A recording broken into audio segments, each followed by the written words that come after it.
Ayant fait son apparition dans les années 80, cette infection sexuellement transmissible semble depuis quelques années déjà revenir en force. On dit qu'elle aurait touché des milliers de personnes en Angleterre en l'espace de 2 ans. Mais de quel IST s'agit-il exactement? Comment se manifeste-t-elle et quels sont les symptômes qui lui sont liés? Connue sous le nom de Mycoplasma genitalium, cette IST est en réalité une bactérie transmise sexuellement et pouvant causer une inflammation des voies urinaires et génitales. Cette bactérie induit également plusieurs autres problèmes sanitaires tels que l'arthrite, la maladie inflammatoire pelvienne ou encore l'infertilité, notamment chez la femme ou la prostatite chez l'homme.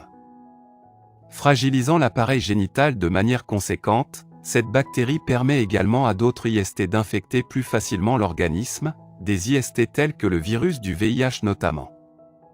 Symptômes.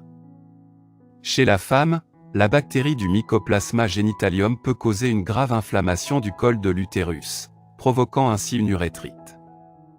Une urétrite qui elle-même provoque des douleurs abdominales et vaginales, des douleurs lors des relations sexuelles, des mictions fréquentes.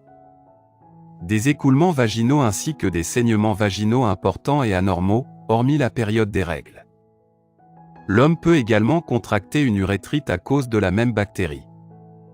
Celle-ci provoque également chez lui des mictions fréquentes mais aussi des écoulements du pénis, des douleurs lors des relations sexuelles ou lors de l'éjaculation. En cas de doute ou d'apparition de symptômes similaires, n'hésitez pas à demander à votre médecin ou à votre gynécologue, pour vous mesdames, de vous faire un test pour savoir si vous êtes bel et bien porteur de l'infection.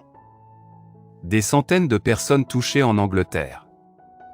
En Angleterre, on a récemment découvert, il y a un peu plus de 2 ans, plusieurs cas de personnes infectées par la bactérie du Mycoplasma genitalium. Selon les dernières estimations, un peu plus des 1% de la population britannique serait touchée par l'infection aujourd'hui, ce qui représente tout de même plus de 650 000 personnes.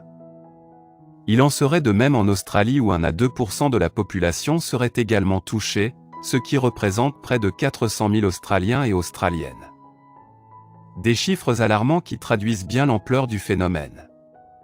D'autres pays seraient d'ailleurs touchés comme les États-Unis ou encore la Suède et la Norvège en Europe. Il s'agit de la 3e IST la plus répandue aujourd'hui chez les jeunes, entre 16 ans et 34 ans, après la gonorrhée et la syphilis. Cependant, l'infection toucherait également les seniors, âgés de plus de 60 ans. Une forte résistance aux antibiotiques. Souvent comparé au chlamydia, le Mycoplasma genitalium est de plus en plus résistant aux médicaments et aux antibiotiques, d'où sa dangerosité et son effet dévastateur. Pire encore, les symptômes ne commencent à se manifester qu'à partir de quelques semaines après que la personne ait été atteinte par l'IST. L'azithromycine semblerait être l'un des seuls traitements à pouvoir efficacement lutter contre l'infection. On ne le répétera jamais assez mais le port du préservatif est obligatoire et important afin d'éviter tout risque de contamination. Par ailleurs, n'oubliez pas de prévenir votre partenaire en cas d'infection.